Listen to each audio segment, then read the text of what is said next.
Hoje eu quero falar com vocês rapidamente sobre um assunto, por isso que eu desci, que eu quero perguntar para vocês. Quando eu uso assim a palavra deserto, o que é que vem à sua mente? Quando eu digo deserto, qual a primeira coisa que vem à sua mente? Areia. O irmão Severino disse areia, muita areia, muito seco. Calor. Eita. Calor, né? Será que está calor hoje, gente? Meu Deus. Diz que esse calor que está aqui em Brasília é uma frente fria que veio lá do Piauí. E eu posso dizer porque meus pais são ali de pertinho, né, pastor Deroci? É de Caxias, é bem do lado do Piauí. Então eu passei grande parte da minha infância bem do lado de Teresina. É cidade fronteiriça com Teresina, é Caxias. E eu não sei o que vocês vão saber, o que é isso. Quando eu era criança, que ia para Teresina, eu enchia de brutueja. Alguém sabe o que é brutueja? Brutueja é uns carocinhos que dá na pele da gente, principalmente quem tem a pele mais sensível. E eu enchia de brutueja, era ir para o Maranhão, para o Piauí, moço, enchia por causa daquele calor, aquele negócio. Esses dias eu vi uma foto no Facebook, era uma Brasília, aquele carro Brasília.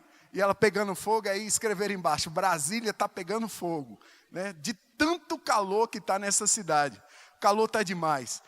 E hoje eu quero falar um pouquinho sobre esses desertos. Nós vamos entender que o deserto, ele vai além do que é dessa compreensão. Lá na frente nós vamos conversar um pouquinho.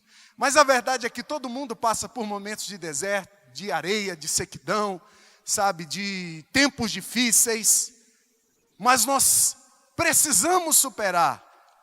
E em Deus é possível superar. Você pode dizer amém? Eu vou mudar a sentença. Eu vou dizer em Deus, nós já superamos. Amém? E eu quero então te convidar a abrir sua Bíblia comigo. Em Mateus capítulo 3. Nós vamos ler do 13 ao 17, ao finalzinho ali do capítulo 3, e nós vamos continuar lendo no capítulo 4, nós vamos ler o capítulo 4, do 1 ao 11, é um texto um pouco longo, mas nós estamos aqui para aprender a palavra de Deus. Se enquanto você está abrindo, vier aquela coisa assim, aquela alegria de Deus, der aquela vontade de dar um glória a Deus, um aleluia, não é proibido não, vai dando glória a Deus, aleluia aí, que faz igual a missionária Silvana, quanto mais glória sobe, mais glória desce, e a gente quer hoje é glorificar o nome do Senhor, amém? Então vamos lá. Espoca um glória a Deus aí, Juliano, vai lá. Isso aí, aleluia, glória a Deus, vamos lá. Vamos lá. Mateus capítulo 3, a partir do 13, diz assim. Mateus 3, a partir do 13. Então veio Jesus da Galileia ter com João, junto do Jordão, para ser batizado por ele. Mas João opunha-se-lhe, dizendo, eu careço ser batizado por ti, tu vens a mim? Jesus, porém, respondendo, disse-lhe, deixa por agora, porque assim nos convém cumprir toda a justiça, em algumas traduções, toda a lei. Então ele permitiu. E sendo Jesus batizado, saiu logo da água, e eis que se lhe abriram os céus, e viu o Espírito de Deus descendo como pomba, e vindo sobre ele. E eis que uma voz do céu dizia, este é o meu Filho amado, em quem me comprazo. Capítulo 4. Então foi conduzido Jesus pelo Espírito ao deserto, para ser tentado pelo diabo. E tendo jejuado 40 dias e 40 noites, teve fome. E chegando-se a ele o tentador, disse, se tu és filho de Deus, manda que essas pedras se tornem em pães. Ele, porém, respondendo disse, está escrito, nem só de pão viverá o homem, mas de toda palavra que sai da boca de Deus. Então o diabo transportou a cidade santa e colocou sobre o pináculo do templo e disse, se tu és filho de Deus, lança-te daqui abaixo, porque está escrito: aos seus anjos dará ordem ao teu respeito, e tomar-te-ão nas mãos, para que nunca tropeces em alguma pedra. Disse-lhe Jesus: também está escrito: não tentarás o Senhor teu Deus. Novamente, o transportou o diabo a um monte muito alto, e mostrou-lhe todos os reinos do mundo e toda a glória deles. E disse: tudo isso te darei, se prostrado me adorares. Então disse-lhe Jesus: vai-te, Satanás, porque está escrito: ao Senhor teu Deus adorarás, e só a Ele servirás. Então o diabo deixou, e eis que chegaram os anjos e o serviram. Senhor, nessa manhã, nós estamos aqui, prontos para viver essa hora onde vem a recompensa, onde os anjos vêm e servem. Mas eu sei que existe um processo. Por isso, nessa manhã, nós te clamamos em nome de Jesus, que o Senhor abra os olhos do nosso entendimento, que possamos entender tudo quanto está escrito na Tua palavra. Nós repreendemos toda e qualquer interferência na transmissão e na recepção dessa palavra, e dizemos que sairemos dessa manhã aqui, transformados pelo Senhor, em o nome de Jesus. Você pode dizer amém? Esse é um episódio tão importante que ele está escrito nos 4 evangelhos. Eu tomei o cuidado de reler e vi que alguns enfoques estão diferentes, principalmente a segunda parte, no que condiz a tentação. Porém, existe algo que é veemente nos 4. A afirmação de Deus chamando Jesus Cristo de Filho. E é sobre isso que eu quero falar com vocês agora. Porque o caminho de Deus para nós é um caminho de vitória. Você pode dizer amém? Você foi fadado, como a pastora Laura gosta de dizer, você está fadado ou condenado à vitória. Porque Jesus já morreu naquela cruz por mim e por você. Você tem cara de vitorioso, meu irmão. Faz aquela cara de vitorioso assim, faz. Faz aí, pastor Ricardo, aquela cara de vitorioso. Aleluia. Aê. É isso mesmo, irmão. Nós precisamos andar como? Porque a verdade é que nós temos uma identidade em Deus. E eu quero ver com vocês hoje algumas lições que nos conduzem à vitória. A primeira delas é descobrir essa identidade. Diga: eu preciso descobrir quem sou. Logo no início do capítulo 3, pelo menos a parte que nós lemos, nós vemos que havia uma consciência em Jesus da missão que ele tinha. Havia essa consciência, primo, dessa missão dele em sua vida. Tanto que, ao chegar para ser batizado, ele disse a João. João logo, é claro, se coloque no lugar de João. João, esperando a promessa do Salvador, ele vê o Salvador se aproximando, ele disse: rapaz, eu não posso, eu não posso batizar. Mas Jesus disse para ele: olha, me convém cumprir toda a lei. Jesus sabia que fazia parte da sua missão passar por todos os quesitos da lei. Então, até por cumprimento da lei, ele sabia que também precisava ser batizado. Jesus tinha consciência da sua missão. Ele sabia que tinha que cumprir em si toda a lei. E, tendo essa consciência, então, ele pôde cumprir a vontade de Deus. Olha, entender quem nós somos nos dá a capacidade de obedecer sem questionar, sem duvidar. Entender quem você é em Deus te dá a capacidade de obedecer a Deus. Agora preste atenção. Jesus foi para ser batizado e foi batizado por João. Logo que ele foi batizado, veio uma outra afirmação: a voz do Pai. Ali naquele momento, o Pai, para Jesus e diante das outras pessoas, deixou bem claro quem Jesus era. Ele disse: esse é meu filho amado, em quem eu tenho prazer. Quando nós obedecemos à vontade de Deus,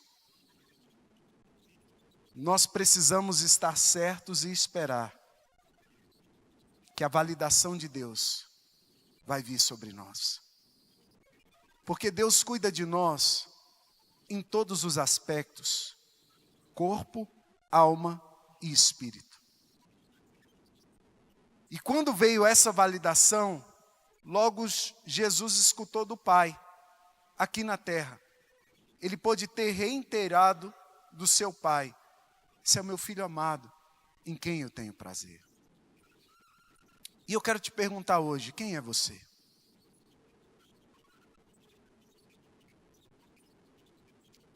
E eu quero ser uma voz de Deus para você hoje, te dizendo: você é filho amado, em quem o Pai tem muito prazer. Eu vou dizer de novo: você é filho e filha amada, em quem o Pai tem muito prazer.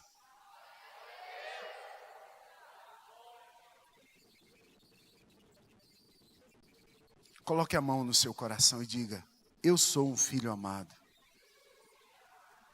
e Deus tem prazer em mim. Olha, essa visão, esse entendimento disso faz toda a diferença de como iremos conduzir a nossa vida. Quando nós entendemos isso, então nós estamos dispostos a obedecer, porque entendemos que o Pai tem para nós sempre o melhor, ainda que naquele momento nós não estejamos entendendo completamente.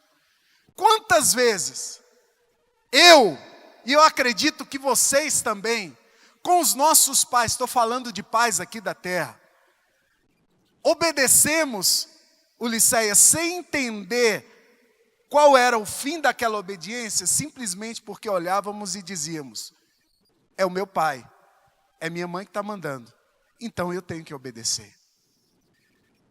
Sabe, quantas vezes eu já escutei uma expressão dizendo assim: cuidado, praga de mãe pega. Não é isso. É porque na realidade eles já vêm mais à frente. Eles sabem as consequências dos nossos atos. Eles já viveram mais do que nós. Eles têm um pouco mais de experiência. Então ele diz: olha, isso não vai dar certo. Aí você vai lá e faz e não dá certo. Por quê? Porque ele sabia, ou ela sabia, no final, qual seria o resultado. Quando Deus fala algo para nós, Ele já sabe o que vai acontecer. Por isso eu e você não precisamos hesitar em obedecer aquilo que manda a palavra, aquilo que Deus diz para nós. Quantas vezes aconteceu, talvez, em relação a nós e aos nossos filhos, nós conseguimos ver coisas que eles não estavam vendo, mas nós dissemos a eles: obedeçam. Sabe, o entendimento de que somos filhos de Deus nos leva a essa obediência incondicional. Eu quero te fazer algumas perguntas, e por favor, não responda alto. Nós, como filhos de Deus, será que temos a consciência do amor e do cuidado do Pai em relação a nós? Você tem consciência de que o Pai nunca te colocaria numa enrascada, nunca te faria passar por algo apenas para te envergonhar? Você tem consciência de que nada, eu digo absolutamente nada da tua vida, fugiu do controle de Deus, porque Ele é o teu Pai? Você tem consciência que daqui até os céus, porque nós vamos morar no céu, somos cidadãos dos céus, o Pai já tem escrito todos os teus dias e Ele cuida de você? Olha, diante disso eu quero te perguntar: você tem buscado o conselho do Pai? Ouvir a voz do Pai? Porque ouvir a voz dele faz toda a diferença. Nós vemos isso com Jesus. Quando o Pai disse algo, aquilo muda. E eu quero te perguntar, e ouvindo a voz do Pai, você tem obedecido incondicionalmente às direções que Ele tem te dado? Que direções, pastor? Às vezes são direções simples, nós precisamos estar sensíveis à voz de Deus. Como estender a mão, cumprimentar alguém, se compadecer de alguém. E às vezes, ouvir instruções que estão descritas na palavra. E obedecer essas instruções.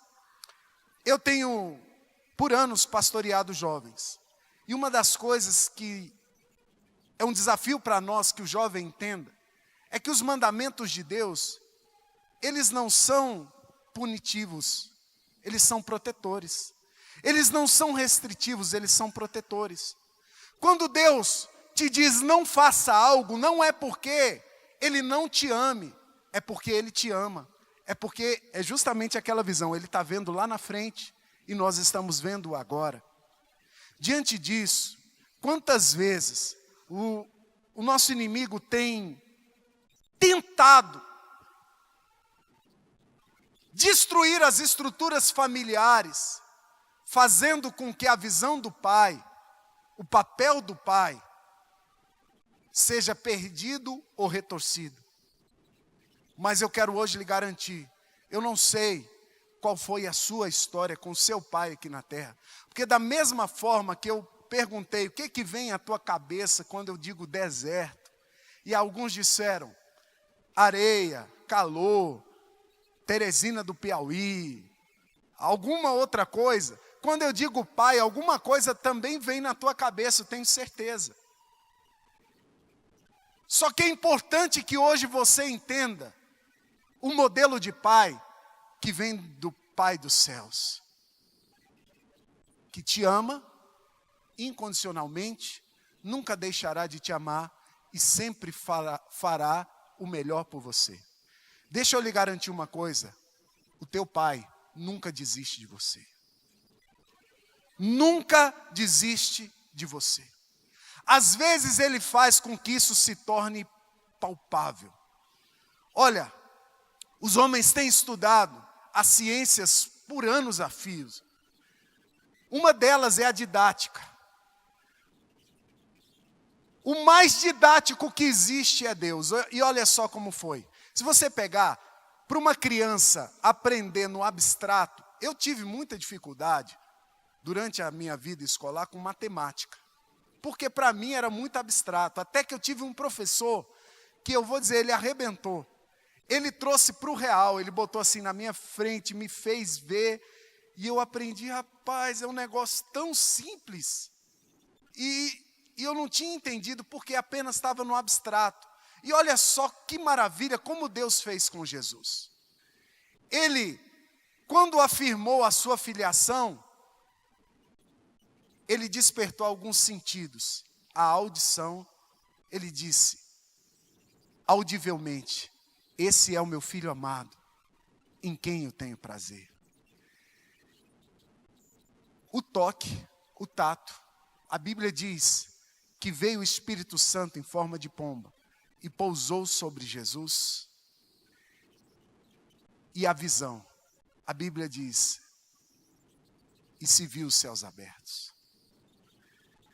E eu quero te dizer hoje, Deus não hesitará usar de qualquer coisa que for necessária para que você entenda o quanto Ele te ama e como você é importante para Ele. Um dos instrumentos poderosos que Deus usa são as pessoas que Ele coloca do nosso lado. E agora eu queria então que você olhasse para algum irmão e dissesse, você é obra-prima de Deus. Ô Juliano, você é obra-prima de Deus, filho. Você é obra-prima de Deus. Deus está com você. A verdade, gente, você acha que é fácil, que é normal ser bonita assim igual você é? Você acha, Liceia, que é normal um cabra bonito? Você acha que é fácil, que é normal uma pessoa encontrar outra, casar-se com ela, ou os filhos que Deus te deu, ou a forma como a tua vida tem seguido. Você é obra-prima de Deus. Você expressa o melhor de Deus nessa terra. Se Deus tivesse que fazer você de novo, Ele faria você mesmo, porque é você que Ele ama. Hoje, nesse ponto aqui, na quinta-feira, foi muito joia. No culto de quinta-feira, quem pregou foi a pastora Laura. E eu tinha uma palavra parecida com essa já no coração. E ela passou um vídeo de um pastor amigo chamado Cláudio Duarte. Ele tem a graça para fazer a gente rir. E ele fala dessa verdade. E eu queria hoje de manhã convidar para pregar junto comigo aqui, nesse ponto, esse meu amigo que um dia vai estar nesse púlpito aqui pregando com a gente. Pastor Cláudio Duarte. Assiste esse vídeo aí rapidinho antes da gente passar para o ponto seguinte. Que vida boa. Tem uma historinha para ilustrar isso que eu quero abrir, de um camarada que estava quebrando pedra. O sol quente, ele quebrando pedra. Uma vida difícil, gente. Quando de repente passou um homem montado num elefante, dando uma voltinha, supervisionando. Ele olhou para aquele cara no elefante e falou: Senhor, meu Deus, isso é que é vida. Andar nesse elefante não é ficar quebrando pedra, não. Isso aqui não é vida, não. Aquilo é que é vida. Senhor, me transforma naquele homem, poxa, que anda no elefante. Eu vou ser tão feliz. E Deus falou: então tá bom. Transformou ele no homem que andava no elefante. E o homem que andava no elefante tinha que supervisionar 3 províncias por dia. Andar 9 horas montado no elefante. O sol quente batendo na cabeça dele, rapaz. Cozinhando os miolos. Aí ele falou: que é isso, rapaz? Negócio de andar no elefante não é bom, não. Que é isso? O bom mesmo é ser o sol, que queima os outros, que esquenta assim. Se eu fosse o sol, eu ia ser feliz. Senhor, deixa eu ser o sol, poxa. E Deus falou: então tá bom, filho, vai para o seu sol. E ele foi ser o sol, queimava os outros, esquentava. Só que entrou uma frente fria. Ele queria passar e não conseguia. Nuvens densas, diversos dias. E ele falou: Senhor, que é isso? Eu nem consigo passar por essas nuvens. O bom mesmo deve ser nuvem que tapa o sol. Eu já tenho certeza no que eu quero ser. O Senhor me transforma em nuvem. Se o Senhor me transformar em nuvem, eu sei que eu vou ser feliz. E Deus transformou ele em nuvem, ele tapava o sol, fazia chover. Só que um dia começou a ventar. Ele queria ficar quieto, o vento não deixava. Ele queria ficar aqui, o vento levava ele para lá, o vento levava ele para lá e para acolá. Ele falou: que é isso, Senhor?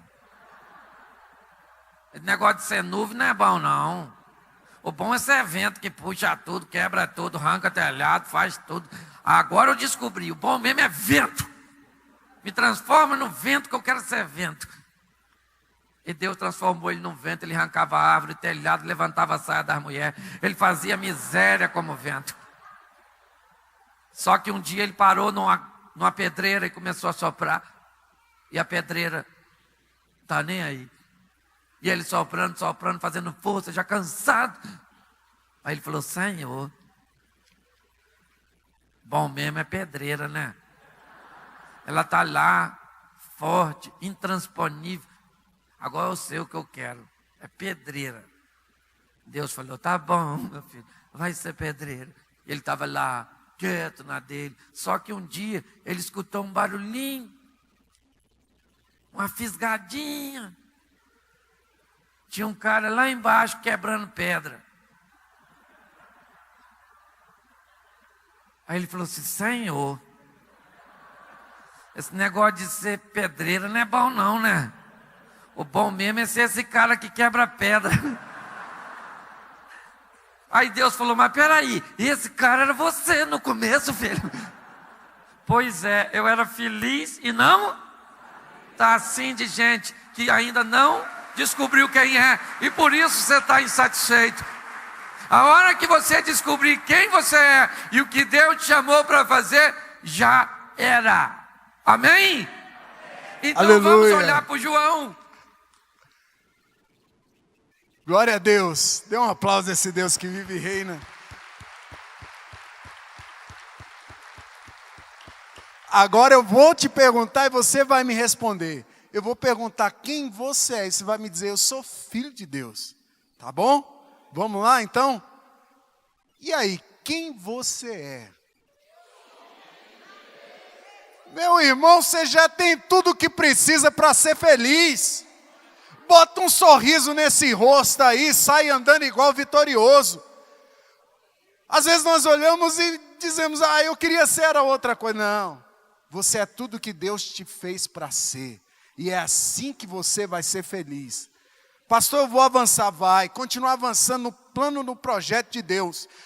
Mas queira ser o que Deus te fez para ser. Olha, a felicidade a gente encontra no cumprimento do nosso chamado. E quando a gente fala de chamado, às vezes associa somente ao ministério. Chamado é o pastor que prega, o irmão que canta. Não. O maior chamado é ser filho de Deus. É um chamado para a eternidade. Meu irmão, o seu chamado de ser mãe, de ser esposa. Meu irmãozinho, seu chamado de ser filho, de obedecer e honrar seus pais. Seu chamado, meu irmão, de ser pai. Seu chamado de ser um empresário. Não é, Alex? Seu chamado de ser um bom funcionário. É ali onde Deus te plantou que você tem tudo para ser feliz. Por isso, a partir de hoje, eu quero ver um sorriso no seu rosto, porque você é o filho amado, em quem Deus tem prazer. Deus tem muito prazer em você. Mas a despeito disso, existem os desertos, os lugares de escassez que infelizmente fazem parte do caminho. Logo depois de escutar a voz de Deus, do Pai, Jesus entrou num lugar de desafio, num lugar de deserto. E como eu falei, logo no início eu perguntei o que é deserto. Areia, lugar seco, Teresina, tal, né? Eu quero simplificar e dizer que deserto não é só esse lugar físico. Deserto são os lugares de escassez, os lugares de necessidade. Paulo passou por um deserto a ponto dele dizer, olha, lutas por fora, temores por dentro. São esses lugares onde a gente não sabe como agir e muitas vezes a gente não encontra nenhuma luz no fim do túnel. Esses são os lugares de deserto. Existe um deserto muito grande hoje que se chama depressão. É um deserto, gente. E eu escutei uma, como que eu posso dizer, descrição do que é depressão da doutora Ilma Cunha. Uma definição da doutora Ilma Cunha, que eu achei aquilo. A depressão é uma demissão de si mesmo. Imagina como é duro ser demitido do trabalho, de onde se está. E a depressão nada mais é do que uma demissão de si mesmo. A pessoa que está em depressão, ela está se demitindo e está dizendo para ela mesma, olha, você não vale nada. Você não tem o subsídio necessário para sair do lugar onde você está. Só que a verdade é que você tem o subsídio necessário, porque o seu subsídio está em Deus. Você pode dizer amém? Então são lutas emocionais, lutas financeiras, lutas nos relacionamentos. Tudo isso aqui tem como ser vencido com um detalhe: a certeza de quem se é. Preste atenção em uma coisa. Nós queremos em todo tempo estar escutando de Deus alguma coisa acerca de nós mesmos. Por isso, nós gostamos tanto de uma palavra profética. Eu sou daqueles que amam a palavra profética. E nós buscamos tanto uma palavra para nós todos os dias. Mas preste atenção em uma coisa. Nesse momento de deserto, nós vimos no capítulo anterior, Deus falando com Jesus. Esse é o meu filho amado em quem eu tenho prazer. Mas então começa o período de deserto. E não consigo ver em nenhum versículo desse capítulo Deus falando com Jesus. Dizendo a mesma coisa, esse é meu filho amado em quem eu tenho prazer. Olha, a palavra que nós escutamos de Deus, ela precisa nos dar força para vencer em todo o tempo. A Bíblia diz, quero trazer à memória aquilo que me dá esperança. A grande questão é que muitas vezes nós temos memória curta. Se diz em vários lugares que crente não tem memória. Nós precisamos ter o hábito de trazer à memória aquilo que Deus já nos tem falado. Quantas vezes Deus falou com você? Quantas vezes, ainda que seja pela sua palavra, por alguém, talvez nessa manhã Deus já tenha falado com você. Mas se nós não escutamos naquela hora, a nossa tendência muitas vezes é, Deus não falou comigo. Hoje eu quero te fazer um desafio, para que você agora possa trazer à memória o que Deus já tem te falado. Sabe por quê? Deus tem um compromisso com a palavra dele. Se ele te disse, ainda que você acha que está demorando, vai se cumprir. Vai se cumprir. Cada uma das promessas e das palavras, Deus não se esquece delas. Deus não se esquece das suas promessas. Não é porque Jesus não estava escutando ali em cada momento dos 40 dias onde ele passou jejuando. Ele não escutou, não está escrito na palavra que em todo momento o pai falava com ele, olha, resiste porque você é meu filho amado em quem eu tenho prazer. Mas eu tenho certeza que essa afirmação estava presente nele, porque o pai já havia falado e quando o pai fala, acabou. O que Deus já falou com você? Viu, Wendel? Deus tem um compromisso com a palavra dele. Ele te chamou e plantou um sonho no seu coração. E talvez você olhe para a realidade e diga, Deus, mas como? Eu não vejo como. E hoje o Senhor te diz, ainda que você não veja, eu estou vendo lá na frente, eu vou cumprir as promessas. Eu vou cumprir as promessas. Alegra o teu coração, porque chega uma hora que o deserto acaba. Mas a palavra, tu és meu filho amado em quem eu tenho prazer, ela precisa estar viva. O que Deus já tem falado com você? Traz a memória agora.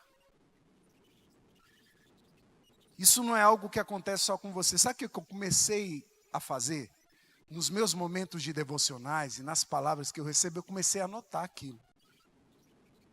Porque é provado que o ser humano não retém tudo aquilo que ele escuta. Então, por isso o hábito de anotar é tão saudável. Porque você pode recorrer novamente. Eu quero que você recorra às anotações da sua mente, ainda que você não tenha anotado. E me diga o que Deus falou com você. Talvez você, enquanto está puxando aí da memória, não consiga encontrar nada. Então, eu vou lhe recordar algumas coisas. Deus disse a você que você não é vencedor. Você é mais do que vencedor. Ele disse a você que estaria contigo todos os dias, até a consumação dos séculos. Sabe? Ainda que ele tivesse que entregar o seu filho só por você, ele entregaria novamente. Ele diz que você é filho em quem ele tem prazer. Sabe? Passarão céus e terras, mas a palavra não passará. Olha, ele te ama muito. Ele disse, com amor eterno, eu te amei.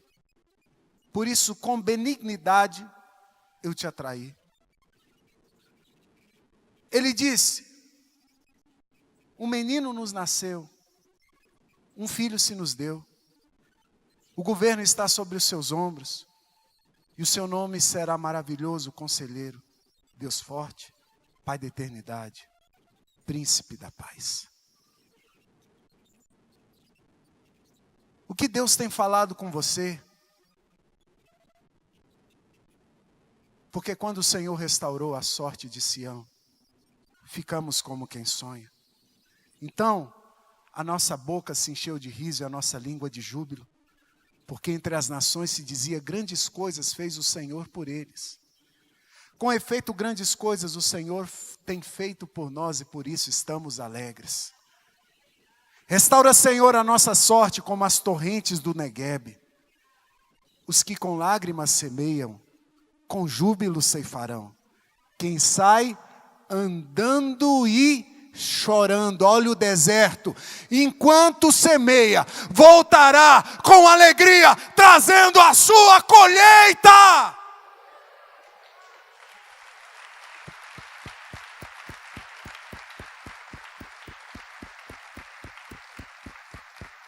A nossa jornada, a nossa história com Deus precisa ter os memoriais. Não deixe de construir memoriais. Lugares onde você possa olhar e dizer, Deus fez. Ele não muda. Ele fez ontem, Ele continuará fazendo.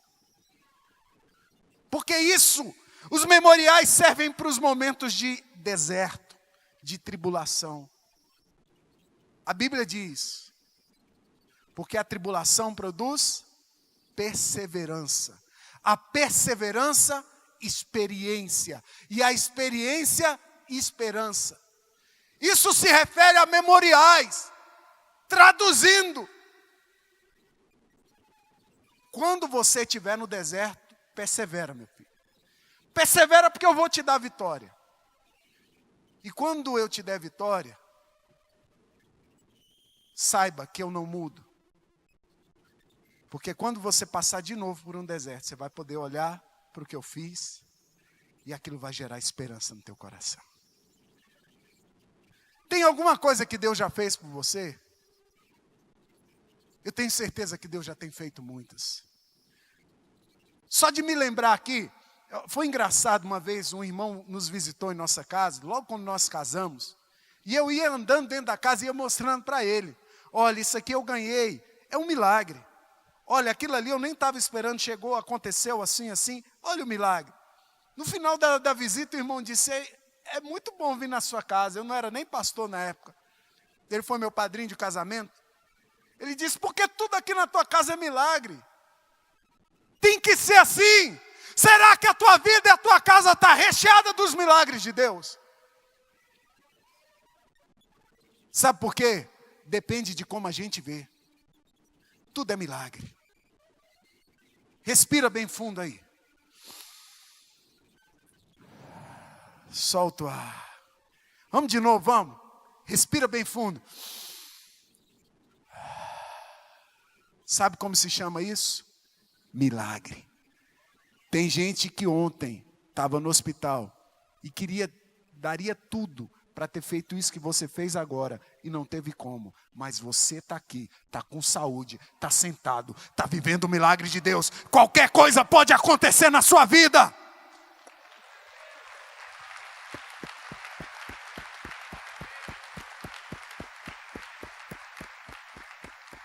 Sabe, Jesus passou pelo deserto para que também pudesse interceder por nós.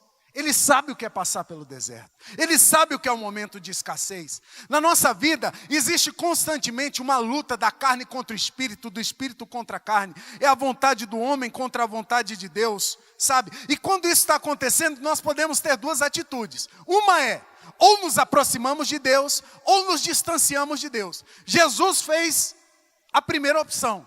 Ele se aproximou de Deus. Ele estava num tempo de jejum e oração. Nós precisamos matar a nossa carne. Nós precisamos mostrar que de fato o que nós precisamos é dele. Nele está todo o nosso suprimento. Porque vamos ser sinceros, Eu já tenho, não vou falar a minha idade, né? Mas eu já tenho mais de 30 anos. Aleluia. Sei que não parece, mas eu já tenho mais de 30 anos. Com 30 anos eu tinha um pouco mais de cabelo, né? Eu já tenho mais de 30 anos. Eu já tenho mais de 30 anos. Daqui 80 anos, eu não vou estar mais aqui. Eu não vou estar mais. Muito provavelmente, muitos de nós, duas opções. Ou já teremos sido arrebatados, ou já teremos sido chamados para o Senhor, né? Muitos de nós aqui. Mas a grande questão é, tudo isso aqui vai passar. E eu estarei com Deus, porque eu sou filho de Deus. Então, de fato, o que eu preciso é essa segurança de que Deus está comigo para poder vencer o deserto, é me aproximar de Deus no momento em que o inimigo lançar as propostas. Agora preste atenção, o inimigo só começou a lançar propostas a Jesus no momento da dificuldade. A Bíblia diz que Jesus estava no deserto e ali, já chegando 40 dias, quando ele teve fome. Diga, fome. Primeira necessidade aparente de Jesus, necessidade fisiológica, ele teve fome. Cuidado, o inimigo fica procurando a hora em que você tem necessidade, e todo mundo tem necessidades, sejam elas fisiológicas, sejam elas de autoafirmação, sejam elas de posição, espírito, alma e corpo. Todos têm necessidades. Então, naquele momento, o inimigo veio com uma proposta. Olha, se você... Por que você não transforma? Primeiro colocou em dúvida a filiação dele. Se você é um filho de Deus, por que você não transforma essas pedras em pães? Olha para cá. Os meus olhos verdes, folha seca.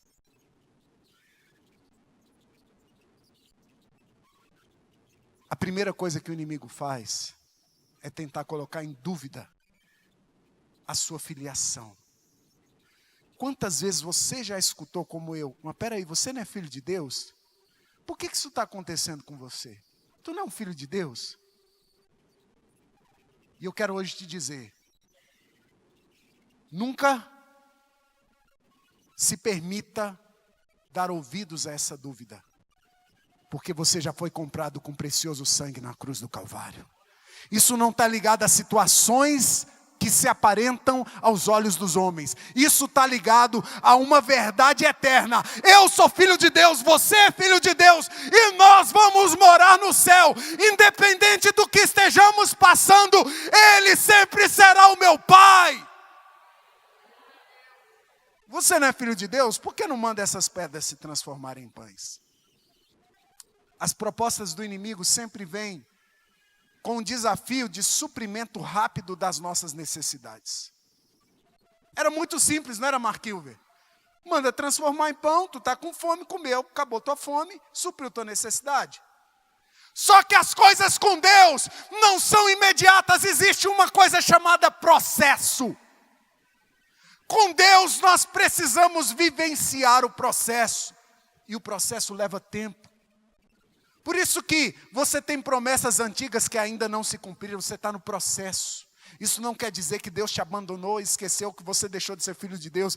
Quer dizer que você está passando pelo processo. Vai chegar a hora, continua firme. Cuidado, porque as propostas elas são de suprimento imediato da tua necessidade.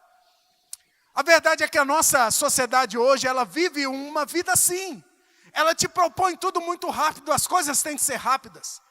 Com isso nós vemos pessoas que não conseguem resistir aos problemas porque elas não aprenderam processos.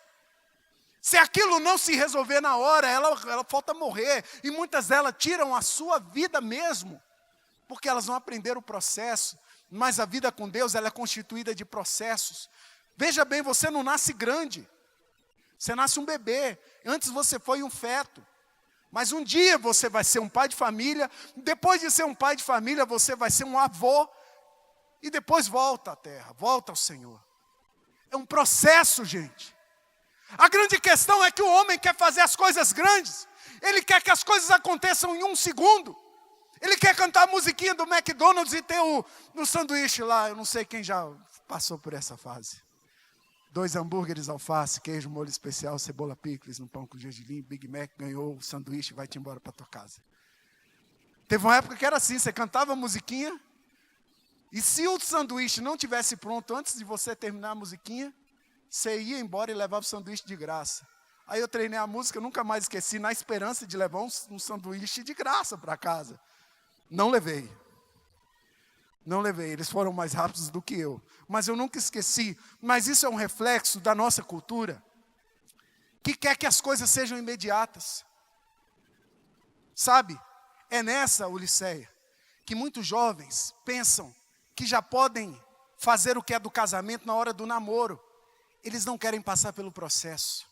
Dá trabalho, passar pelo processo dá trabalho, gente. Mas eu quero dizer, compensa. Diga, passar pelo processo compensa, porque dá frutos eternos. Olha, resiste até o final. Fique tranquilo, você não vai morrer não. Deus vai suprir a tua necessidade. Na hora certa, da forma correta, ela vem. Deus não vai te deixar naufragar. Oi, pastor.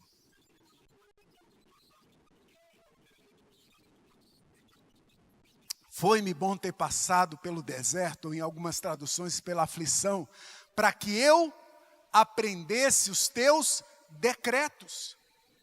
Tem um custo aprender os decretos de Deus.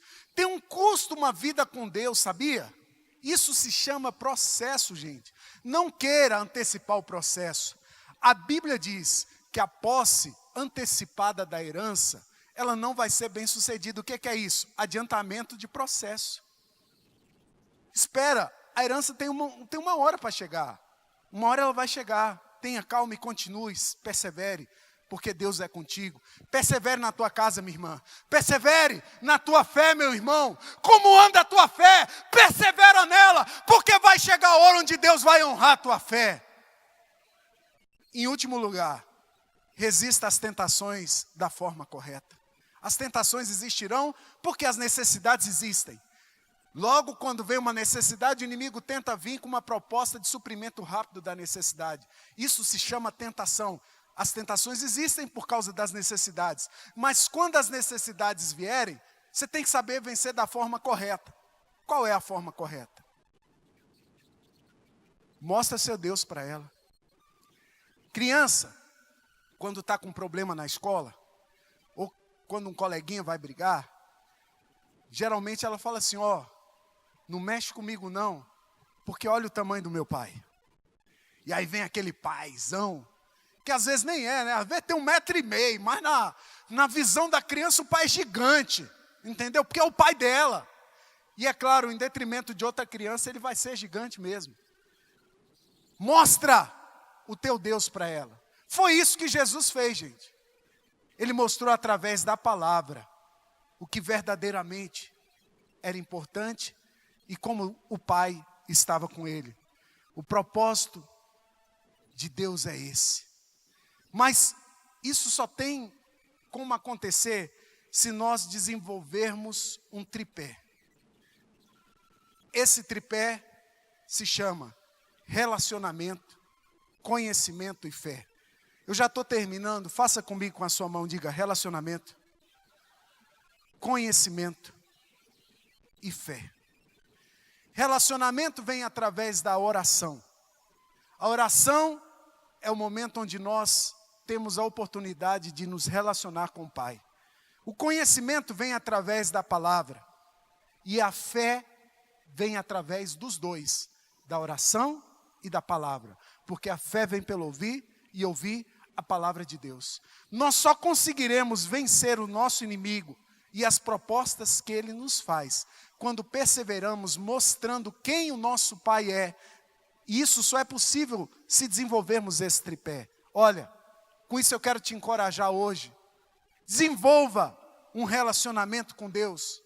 Cresça no conhecimento de Deus e exerça a sua fé. Porque muitas vezes eu tenho visto pessoas tentarem crescer nesses dois quesitos, mas a sua fé está morta.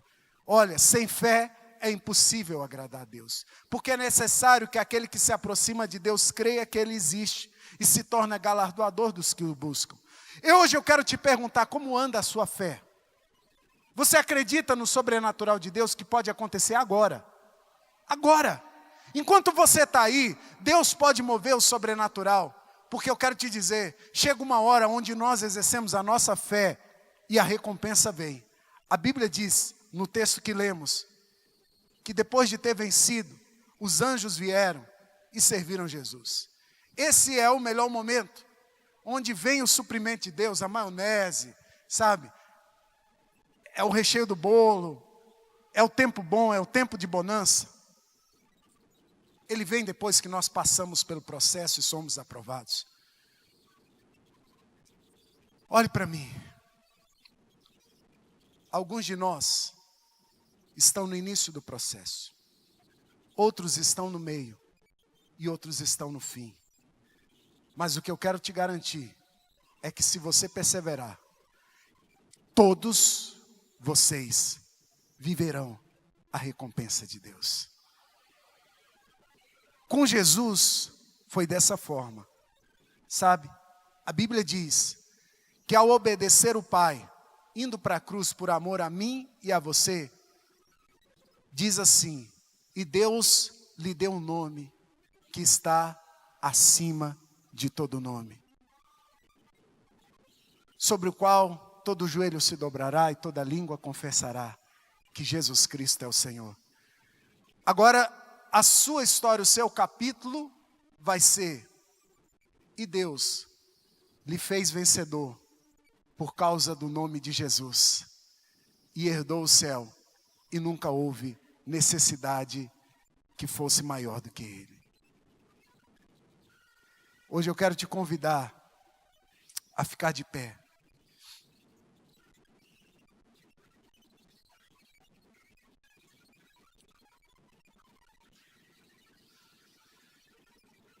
Eu não sei quais são os desertos da sua vida, mas hoje o que Deus me mandou dizer para você foi, continua, não saia do processo, não aceite as propostas de suprimento imediato, porque vai chegar a hora da recompensa. Fale com Deus. Muitas vezes nós não entendemos o processo, mas ele faz parte da construção da nossa história com Deus. Porque a tribulação produz perseverança. A perseverança, experiência. E a experiência, esperança.